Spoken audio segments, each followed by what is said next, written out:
Hey, bienvenue dans le podcast Être audacieuse. Je suis Tiffany, coach de vie pour les femmes indépendantes et entrepreneurs. Je partage avec vous les outils pour vivre pleinement votre vie, vos choix, tout en gérant votre esprit et en vivant vos émotions. Allez, on embarque! Bonjour à toutes et à tous, bienvenue dans ce nouvel épisode. Aujourd'hui, on vous a préparé avec Jessica de Audi qui est là avec moi, ma troisième invitée de cet été.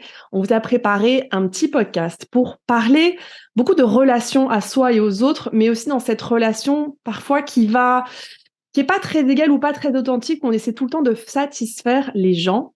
Et on va avoir cette petite conversation avec Jessica. Salut Jessica!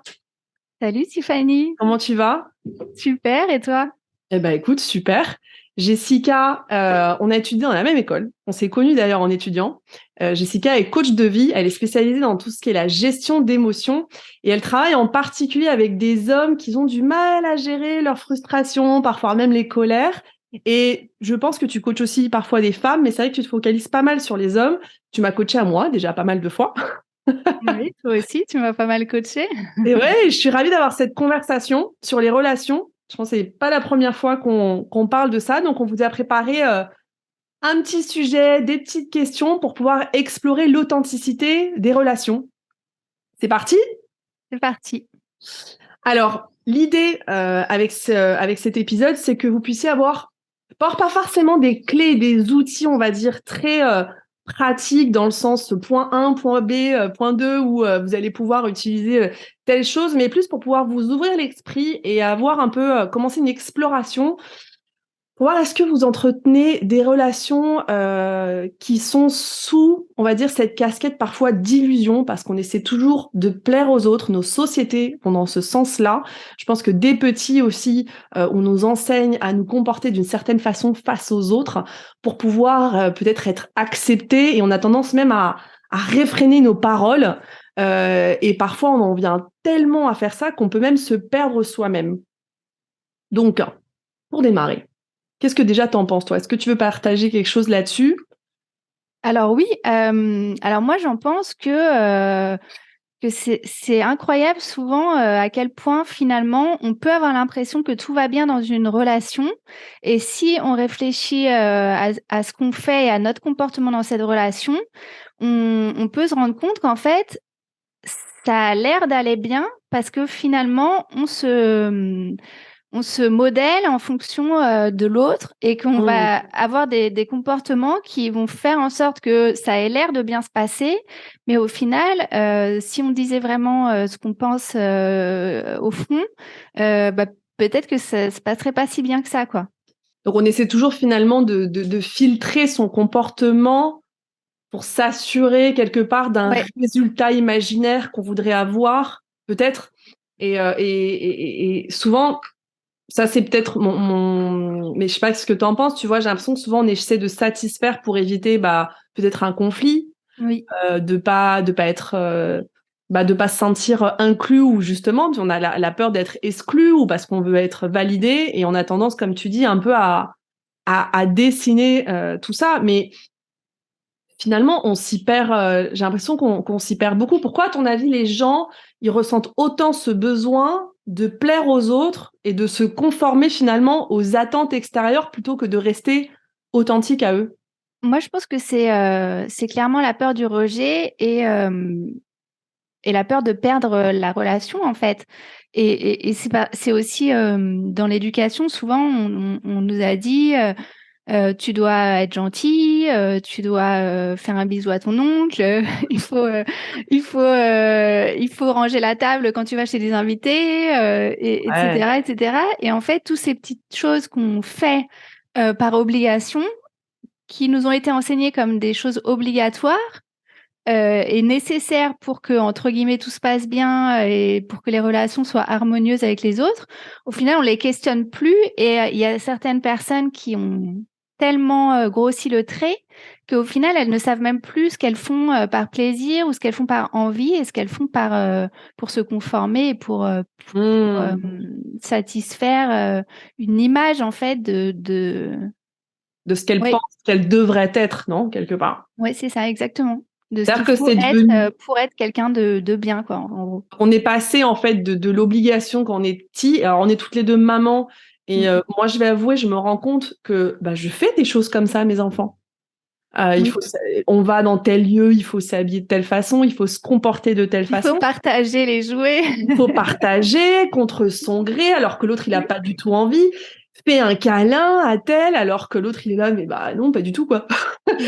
Et finalement ces obligations qu'on communique et qu'on le fait pas avec mal intention, je pense qu'on le fait vraiment avec ce qu'on a appris de dire si on veut, et l'école aussi c'est ça, c'est un peu on forme des citoyens finalement pour pouvoir vivre ensemble en société, mais comme tu dis, je pense que ces obligations se transforment par des automatismes, non? Oui, en fait, c'est ça, il y a des règles de vie en fait dans une société, des choses qu'on a le droit de faire, des choses qu'on n'a pas le droit de faire, et puis après, il y a tout ce qui est un peu censé être du bonus, mais que nous, on va intérioriser comme étant des obligations. Enfin, j'ai juste un petit exemple la semaine dernière avec mon fils de 4 ans et demi, le plus petit. J'étais avec un autre adulte et puis on était dehors et mon fils avait une gaufre Nutella avec des petits M&M's dedans. Et donc mon ami lui demande de lui donner un morceau de sa gaufre. Et mon fils dit non. Et ça, dans le regard de la société, ça se fait pas en fait. Ça se fait pas. Ça Ouais. se fait pas. Mais en fait, pourquoi? Pourquoi il faudrait qu'il donne un morceau de sa gaufre obligatoirement? Mmh. Et du coup, moi, je trouve que c'est compliqué, du coup, parce que s'il est vraiment authentique, il n'a pas envie de donner un morceau de sa gaufre. Et du coup, sa maman va lui dire, mais si, donne un morceau, non, mais pourquoi? Parce qu'il faut être gentil et qu'il Parce t'a qu'on veut éviter demandé. le conflit, quoi. Et on veut C'est ça. éviter de dire, il est mal éduqué, ce petit, non? Ouais. Et du coup, après, ce qui est compliqué, c'est que si l'enfant intègre que quand quelqu'un te demande un morceau de ta gaufre, il faut le donner. Du coup, Pour être aimé, pour être aimé, pour qu'on te pour dise c'est accepter. bien, t'es gentil, tu partages, c'est bien d'être comme ça, t'es une bonne personne, en gros. Et après, comment il va faire quand il sera un peu plus grand et qu'on voudra lui prendre quelque chose? À quel moment il pourra savoir si ça c'est OK, ça c'est pas OK? Et du coup, Mmh. c'est compliqué, je trouve, de mettre ensuite que l'enfant sache à quel moment il a le droit de dire non, à quel moment il a le droit de dire oui, en fait, pour des C'est petites choses comme ça. Mm. c'est hyper intéressant ton exemple parce que, donc on n'est pas dans un podcast de parentalité, mais Non, c'est c'est vrai vrai. que, non, mais c'est vrai que je trouve que c'est hyper intéressant de prendre l'exemple des enfants parce que on oublie souvent que nous, on vient de ça. Ouais. Et il y a un moment, il y a une espèce de fissure qui se crée dans notre évolution où on a cette obligation de donner, mais nous, en tant qu'adultes, on ne donne pas nos affaires. C'est-à-dire que si Oui, toi, c'est ça, oui. j'ai un nouveau téléphone ou un truc, donne ton iPhone à machin. Bah non. Oui. Et, euh, et, et C'est pourtant, ça. Et si je te disais, donne-moi un bout de ta gaufre, tu te forcerais pas à m'en donner un? alors ce qui est rigolo, c'est qu'un Peut-être que adulte si, ne qu'on te aimerait dirait sûr. pas, Oui, un adulte. donne-moi. Il te dirait, tu me fais goûter. Oui. Et ça, c'est marrant parce que quand on est gamin, on te dit donne. Et ton exemple, il est fabuleux parce qu'en fait, j'ai exactement la même histoire avec mon fils et Macaron de mémoire. Et en fait, la personne en face a très mal pris le fait que j'ai validé mon fils de ne pas partager. Ben, Parce que ça pareil. faisait plusieurs jours qu'il rêvait de ses macarons. Je lui avais dit, alors je sais plus, peut-être parce qu'il avait déjà mangé plein de trucs les jours d'avant. Je lui ai dit non, on va pas rajouter des macarons. Donc il s'était assis avec ses macarons. Et moi, je dis, non, mais respectez-le. Il va pas vouloir partager sa boîte de macarons, mais laissez-le kiffer. Mais pourtant, nos normes, qui Mm. sont hyper intériorisées, nous disent, le client est roi, il faut se sacrifier Mm. face aux autres. Non, la priorité, elle est plutôt aux autres plutôt qu'à nous-mêmes. Donc, comment on fait déjà dans des sociétés qui nous, c'est des injonctions aussi, hein, qui nous disent il faut faire ça pour pouvoir être validé, mais aussi on est des sociétés, je pense, on est assez obsédés par l'opinion des autres, et ça, les réseaux sociaux nous le montrent beaucoup. Genre, on a une espèce de relation limite addictive avec les réseaux et voir est-ce qu'on a plu, est-ce que cette photo, ou combien de likes, ou combien de vues, machin. Comment on peut trouver le courage de s'affranchir face à toutes ces préoccupations qu'on peut avoir nous dans notre tête, tout cet imaginaire qu'on peut avoir sur ce que les autres peuvent penser, sachant qu'on n'a aucun contrôle sur ce que pensent les autres. Et comment on fait pour être soi finalement face à une société qui va à l'inverse, non? Non, vraiment, je trouve que c'est un sujet qui est hyper intéressant parce qu'en fait, c'est compliqué et je pense qu'il y a un moment donné dans la vie, dans l'évolution qu'on a eue dans notre conditionnement et tout depuis l'enfance, il y a un moment donné où il y a des choses qui se sont figées et justement dans notre esprit et où on se dit en fait, si quelqu'un fait ça, il faut faire ça. Et du coup, on questionne plus et c'est là que ça devient des croyances. Par exemple, c'est encore un exemple marrant, mais qui montre les injonctions de ce qu'il faut faire pour être une bonne personne, c'est de croire que euh, il faut. J'ai une cliente qui me disait que son mari il travaillait pas et elle disait il faut travailler. Hmm. Je dis mais est-ce qu'il a besoin? Est-ce qu'il est obligé? Est-ce que pourquoi il faut travailler en fait? Bah parce Hmm. qu'il faut travailler, c'est comme ça. Et en fait, plus on a des choses qui se sont genre cristallisées dans l'esprit depuis tellement d'années, plus c'est compliqué de revenir dessus et de Pour revenir en arrière. re-questionner. Et ben Et si tu reviens ouais, même excuse-moi, je t'ai coupé, mais dans notre langage par rapport à ce que tu dis, je pense que des mots qu'on utilise le plus au quotidien, c'est il faut et je dois. oui, c'est Non? vrai. Mm. Que ça a souvent à voir avec ça. Ouais. Et d'ailleurs, mon ami, quand mon fils a dit non pour le morceau de gaufre, il lui a dit non, mais il faut qu'il obéisse à sa mère. Tu lui as dit de donner un morceau, il donne un morceau. Hmm. Et en fait, c'est vrai que moi, j'avoue que je suis peut-être, je me vois pas du tout comme la mère idéale, mais pour le coup, j'ai pas l'habitude de forcer mes enfants à donner des choses. Mhm. Parce que j'estime que j'aimerais bien qu'ils donnent justement de façon authentique. Et je préférais qu'ils se rendent compte que il allait pas manger la gaufre en entier, que la gaufre, elle était peut-être très grosse pour lui et que du coup, qu'il s'en rende compte par lui-même et que du coup, la prochaine fois, il ait envie de donner un morceau parce que déjà, ça fait plaisir à l'autre personne et en plus, ça va pas être un manque pour lui. Et que ça peut lui faire plaisir à lui aussi, non? Oui, c'est ça. En fait, du coup, ça pourra peut-être lui faire plaisir de la donner plutôt que si il se met dans la tête que c'est une obligation absolue quand un adulte te demande un morceau de ce que tu es en train Hmm. de manger, tu lui donnes, quoi. C'est hyper intéressant ce que tu dis par rapport à ton fils parce que finalement, et je pense que c'est là aussi la première étape pour toutes les personnes qui écoutent, si vous voulez faire cette réflexion de voir d'où viennent mes actions finalement, est-ce que je les fais pour faire plaisir vraiment authentiquement à moi et à l'autre, ou si est-ce que je le fais pour satisfaire finalement à tout prix pour qu'on me valide dans mes choix. Mm. Et, et je pense que là, c'est la clé et on ne prend pas assez le temps d'essayer de voir ces schémas quelque part comportement, j'arrive pas à le dire, comport, Comportementaux.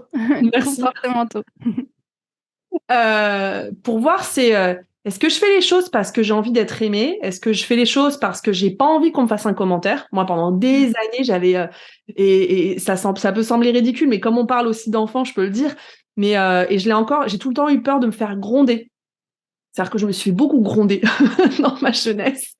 Et donc, il y a énormément de choses que je me suis rendu compte que j'avais des schémas justement comportementaux, je peux pas le dire apparemment, comportemental, que je faisais de façon automatique pour éviter finalement un commentaire. Parce que, et là on repart sur la gestion des émotions, j'arrivais pas à gérer cette frustration de rejet.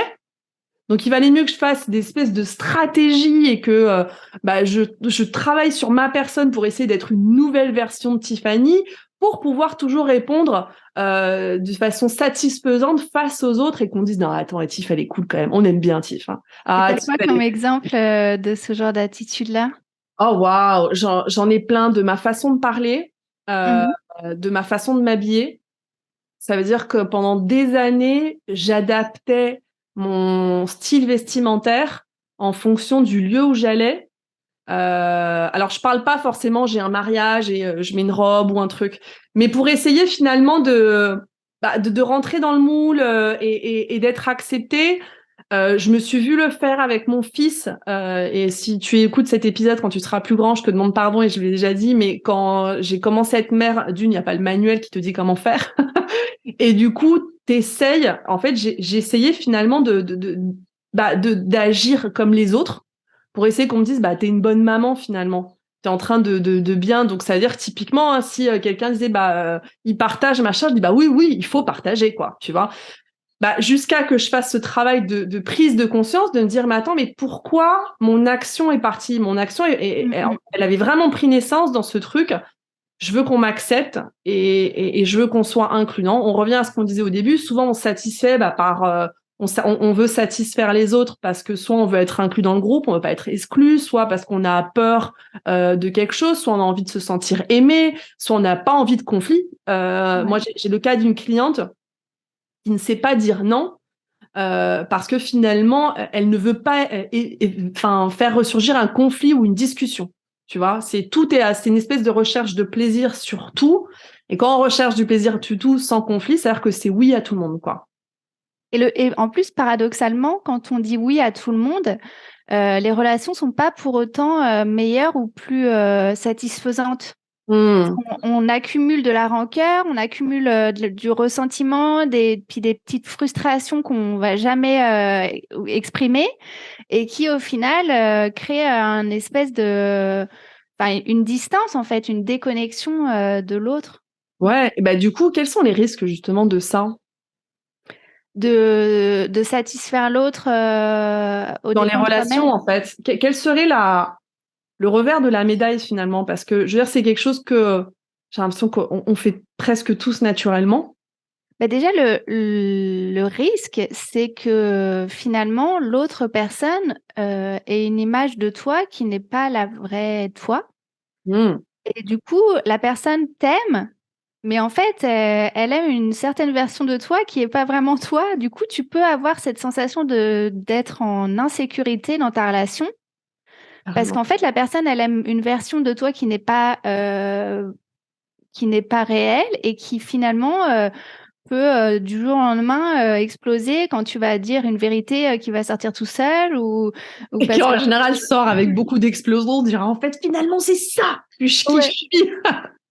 c'est ça. Et en fait, du coup, à un moment donné, tu vas exploser parce que tu as pris sur toi, pris sur toi, pris sur toi pendant trop longtemps. Et puis la personne en face, elle aura rien vu venir parce qu'elle croit vraiment que tu te comportes comme de façon authentique et vraie. Mmh. Donc ça veut dire qu'en plus c'est c'est limite malhonnête en fait pour les autres. Ouais. C'est en fait la première fois que j'ai entendu justement Brooke Castillo, c'est la fondatrice Mmh. de l'école de coaching qu'on a faite toutes les deux. Elle, dans un épisode de podcast où elle parlait de people pleasing, parce qu'en anglais on dit people pleasing, Mmh. et elle disait qu'en fait les people pleasers sont des menteurs. Et moi j'étais là, mais non, quand on veut faire plaisir aux gens, c'est gentil, ça part d'une bonne intention. En fait ça dépend. Parfois on fait plaisir aux autres parce qu'on en a envie, parce que ça nous fait plaisir, parce qu'on aime faire plaisir, etc. Mais si on regarde vraiment les gens qui passent leur temps à vouloir faire plaisir aux autres, quelle est la proportion de fois où ils le font vraiment par envie et avec l'amour et la joie et tout ça, et le nombre de fois où ils le font parce qu'ils pensent que c'est comme ça qu'il faut faire, parce qu'ils pensent que c'est comme ça qu'ils seront aimés, que c'est comme ça Mmh. qu'ils seront validés et que du coup tout ira bien et qu'ils se feront pas rejeter par la personne en face. Carrément. Donc ça veut dire qu'ils construisent une espèce de façade trompeuse. C'est-à-dire Mm. on construit, on berce complètement dans une illusion et on se rend pas compte qu'en faisant ça, en essayant parce que je pense que c'est intéressant que tu parlais d'intention. On a cette intention de vouloir plaire aux autres, de vouloir que l'autre nous aime ou nous accepte, mais finalement, on est en train de construire quelque chose de complètement d'illusoire. Donc l'autre qui crée cette relation d'amour ou harmonieuse, que ce soit d'amitié, même de collaboration, finalement, elle n'a aucune base solide. Mm. On n'est pas, on est, ouais, on n'est pas soi en fait. C'est-à-dire qu'on a tellement peur d'être rejeté. Et c'est intéressant. Et je crois que c'est toi, hein, d'ailleurs, qui me disait quand on préparait ça, que tu me disais, mais qu'il y a un moment, un des risques, c'est même limite de ne plus savoir qui on est en fait. Exactement. Et je pense qu'il y a beaucoup de personnes qui sont comme ça, qui ont été tellement éduquées ou tellement, voilà, qui ont eu des conséquences qui veulent plus jamais revivre, qui ont été rejetées pour une raison ou une autre à un moment donné de leur vie, et qui du coup, bah, agissent en permanence d'une place de non-authenticité et qui se rendent même plus compte et qui du coup ne savent plus ce qu'ils veulent pas, pourquoi ils font les choses. Moi, j'ai un client notamment, il fait toujours tout ce que ça, enfin, pour aider sa femme. Donc sa femme lui demande de l'aide sur plein de sujets, boulot, à la maison, dans plein de choses. Et en fait, il a intégré que quand sa femme demande de l'aide, il doit l'aider. Du coup, quand elle se réveille, par exemple, en pleine nuit parce qu'elle fait une crise d'angoisse, il me fait des messages pour me dire, il faut que je la rassure pendant 1 heure. Mm. Et il faut que j'aide ma femme sur tel truc. Il faut que truc. Et du coup, je lui demande, mais à quel moment tu te demandes, est-ce que tu as envie de faire ce truc-là? Est-ce que ça a un intérêt pour toi? Est-ce que ça te fait plaisir? Non, mais en fait, il se posait même plus la question. C'était qu'il faut aider sa femme sur tout ce qu'elle demande. Mm.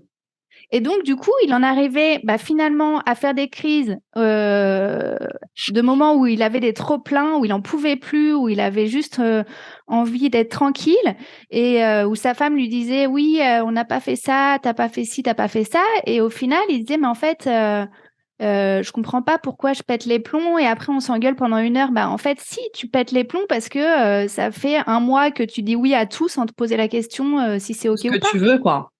Ouais, ça veut dire qu'il y a un moment, on dilue tellement notre personnalité pour pouvoir répondre aux demandes, on Mm. sait même plus finalement qu'est-ce qu'est la réalité. Moi, j'ai vu des exemples plus, par exemple, au niveau professionnel où des nanas, finalement, elles étaient constamment dans la réactivité, la réponse de bon, on me demande de faire ça, il faut que je réponde aux demandes parce que sinon, je sais pas, soit je peux pas avoir l'opportunité, parce que c'est ça aussi, souvent, on répond par un espèce d'intérêt d'opportunité. Mm. Et ça arrivait, et c'est marrant, parfois j'ai l'impression que ça arrive dans cette phase 35-40 ou peut-être parfois un peu plus tard pour certaines, mais cette explosion de dire, mais attends, mais je sais même plus ce que je veux en fait. Je sais même plus qui je suis, je sais même plus qu'est-ce qui me fait vibrer, et je sais plus la personne que je veux être face aux autres, mais ce que je sais, c'est que je veux plus avoir c'est parce que finalement, ça devient comme des espèces de relations de dépendance. Tu te crées une dépendance avec cette personnalité que tu as construite, et parfois, il y en a même plusieurs, non, que tu joues face à chaque personne, Mm. et tu sais même plus finalement qui tu es, quoi. Et oui, et ça, c'est en fait finalement, je pense que pour un être humain, c'est hyper confusant. Enfin, c'est une Mm. situation dans laquelle on, on est perdu. Alors, l'authenticité à tout prix, je suis pas forcément. Voilà, je pense que c'est important qu'il y ait des règles de vie dans une société, etc., et que tout le monde ne peut pas faire tout ce qu'il veut tout le temps. Mais je pense qu'en fait, finalement, c'est l'extrême inverse, cette situation de people pleaser Mm. où on va complètement oublier ce qu'on veut nous et quel est notre intérêt, en C'est-à-dire fait. qu'on va dans de tout ou rien, quoi. Soit on Mm. se dit, allez, je m'en fous de tout le monde et je suis comme je suis, vous me prenez comme qui même me suivent ou pas. Mm.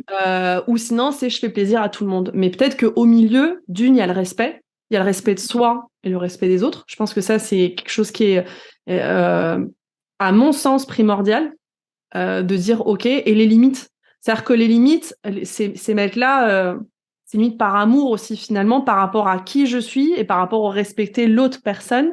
Mm. Mais on a souvent cette attitude du tout ou rien. Donc, la première étape pour essayer de mettre une espèce de structure, et on va continuer dans cette conversation, ce serait finalement de prendre conscience comment finalement vous vous positionnez dans vos relations. Est-ce que vous essayez de satisfaire les autres pour être aimé, pour vous sentir inclus, pour être validé, pour éviter un conflit, par opportunisme peut-être parfois, parce que j'ai envie d'avoir un retour. L'opportunisme parfois c'est seulement un retour gratifiant, un merci.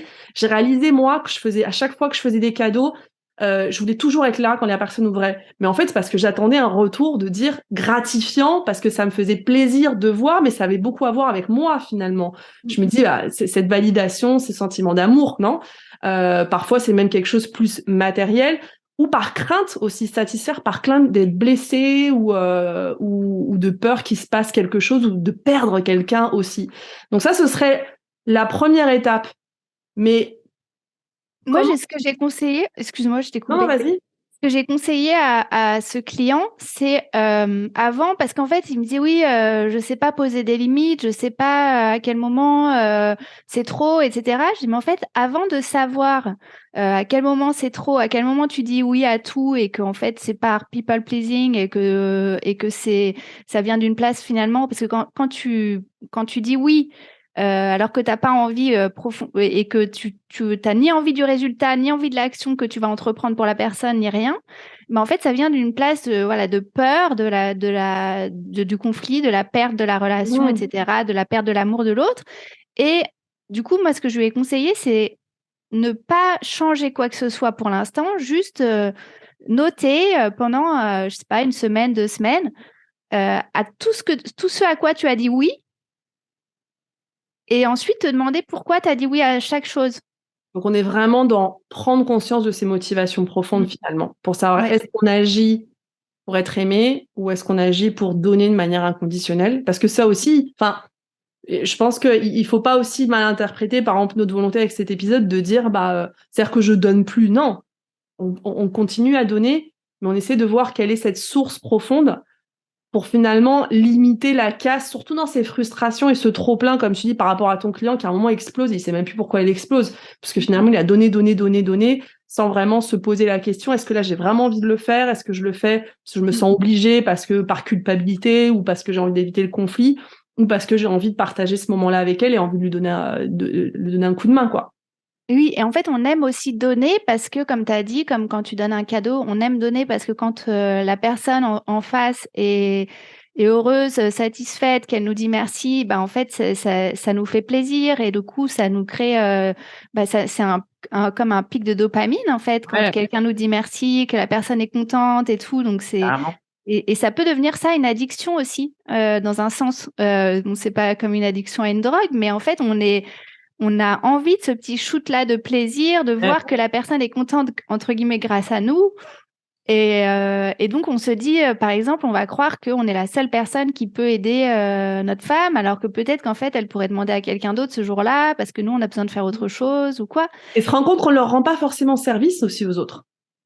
Exactement, parce qu'en fait, il se crée une genre de dépendance finalement Complètement. où l'autre personne va aller chercher la facilité de demander, là, en l'occurrence à son mari, de l'aider à faire des choses.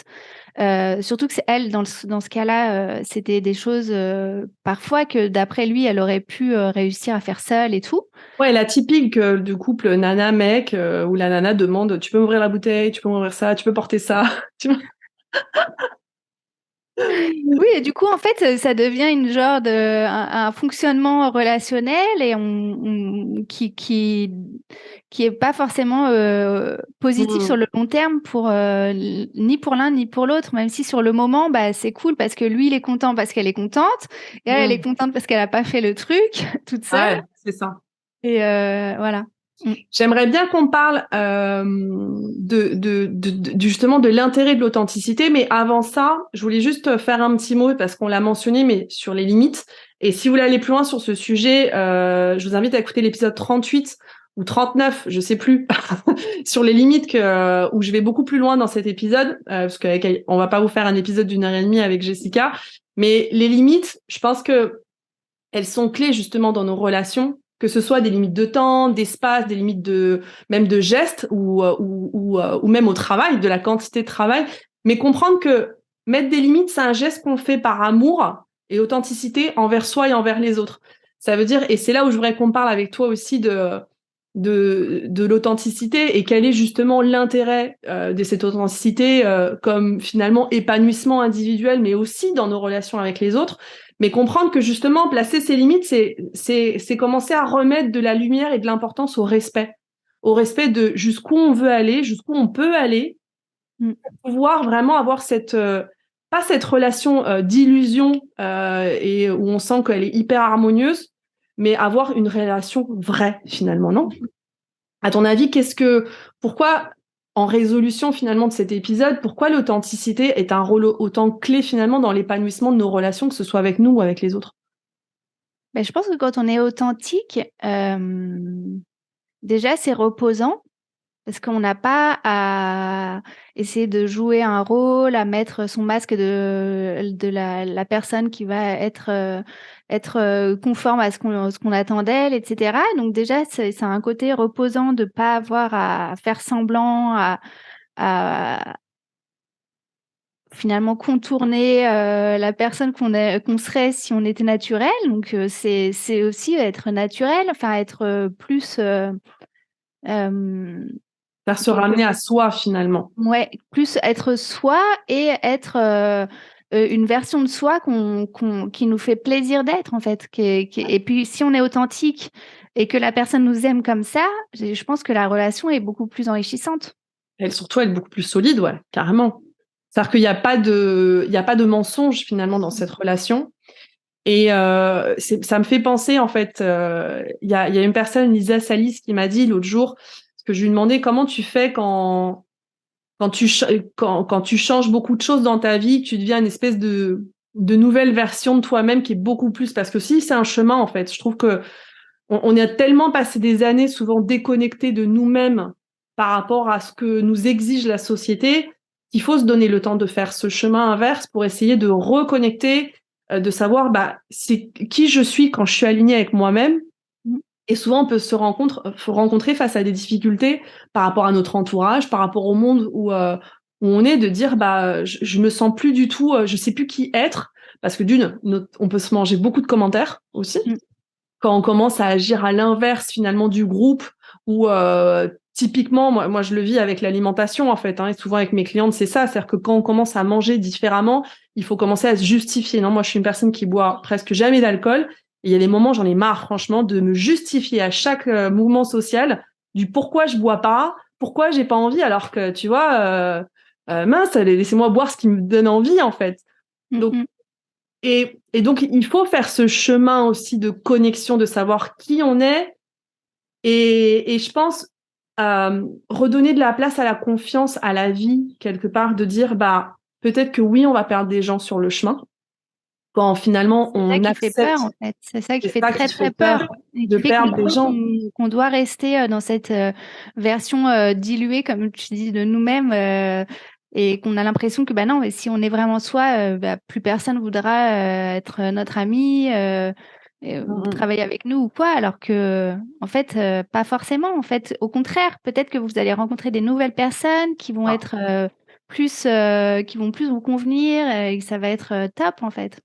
c'est ça, je pense qu'il faut accepter cette espèce de sas, de transition et du canal de la misère ou ça de décompression, n'importe quel mot on lui met, mais de dire ok quoi, il y a cette déconstruction, mais aussi faire confiance à la vie, de dire bah oui, mais les gens finalement qui correspondent aussi et qui vont aimer qui je suis pour ce que je suis et ce que je suis suffit, ils vont aussi venir tout seuls dans notre vie.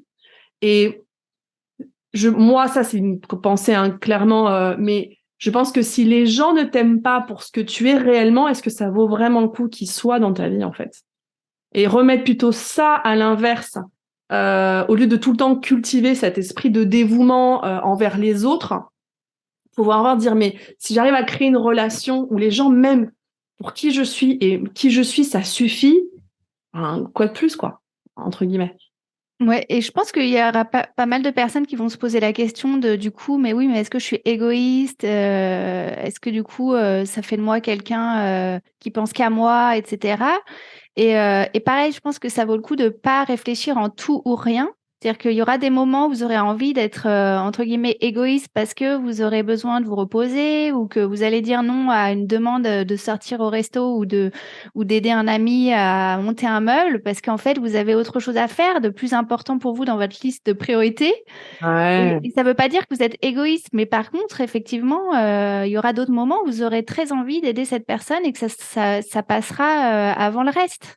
ouais. Et je pense que c'est vraiment important parce que souvent, on va dans les extrêmes comme ça. Oui, mais du coup, j'ai pas envie de devenir quelqu'un, voilà, auto-centré, qui pense qu'à Elle. lui, qu'à elle. Et c'est pas ça, en fait. C'est vraiment trouver un équilibre, en fait. Un équilibre qui convient à soi et qui convient à l'idée d'être en relation aussi avec d'autres personnes. Ouais, et se rend compte aussi que c'est un cadeau que vous faites aussi aux autres, quoi. Ça veut dire que être authentique face aux autres, ça veut dire j'ai la vulnérabilité de m'ouvrir à toi comme je suis. Est-ce que tu m'aimes ou pas? Mais ça, c'est qui je suis, quoi. Donc, et c'est pas, je veux dire, on a tous des côtés d'ombre, on a tous des défauts, et je pense que c'est aussi être l'exemple de ce qui est possible, en fait. Si un a le courage de se montrer vrai face au monde, bah finalement, vous ouvrez aussi la porte à l'autre d'être vrai aussi et dire, ah ok, attends, je peux être moi-même. Et ça veut pas dire qu'on va forcément me rejeter ou quoi qu'est-ce. Et je trouve que le point que tu dis sur l'égoïsme, on est dans une société, on est dans des sociétés, parce qu'en Argentine, c'est la même chose, c'est que se mettre à l'avant, c'est synonyme d'être égoïste, parce que aussi on vient avec ces injonctions de les autres sont la priorité, il faut que tu te sacrifies face aux autres, quoi. Et se rendre compte que bah c'est pas le tout ou rien, comme tu dis, c'est pas le tout ou rien, c'est pas genre moi ou les autres, non, c'est moi et les autres. Oui, exactement, c'est toi et les autres. Et je trouve que c'est aussi tellement important parce que moi, je vois aussi des gens qui vont se sacrifier pour les autres alors que les autres ne veulent même pas de ce sacrifice. C'est-à-dire qu'en Oh, fait, waouh, tu vas te pourrir la vie à toi clair. pour faire plaisir à quelqu'un qui ne veut pas ce que tu lui donnes. Ça, Au c'est final, clair. ça n'a aucun sens, ni Ça pour n'a les aucun autres, sens. ni pour toi. Et c'est pour ça que je pense que, voilà, comme je dis souvent, c'est que tout part de nous et on est la priorité de notre vie. Et après, quand on a rempli nos propres besoins de sommeil, de repos, de Ouais. nourriture, enfin, Ouais, les de choses. nourriture même en globalité, quelque part, qu'on a nourri nos sens. Oui, c'est ça, exactement. Et ensuite, on a finalement plein de choses à donner et qui viendra du cœur et qui viendra pas de cette envie un peu voilà désespérée de plaire et de faire Ouais. plaisir et d'avoir en face un regard de validation et de reconnaissance parce que du coup souvent on va dire oui mais je fais tout ça pour elle et elle a aucune reconnaissance mais est-ce qu'elle veut ce que tu lui donnes enfin Ouais, ouais. Et les gens sont tout le temps dans cette attente, en plus, de dire, mais attends, mais si moi j'ai fait ça, ils devraient le faire aussi. Et ça aura beaucoup de frustration, à beaucoup de colère et beaucoup de conflits.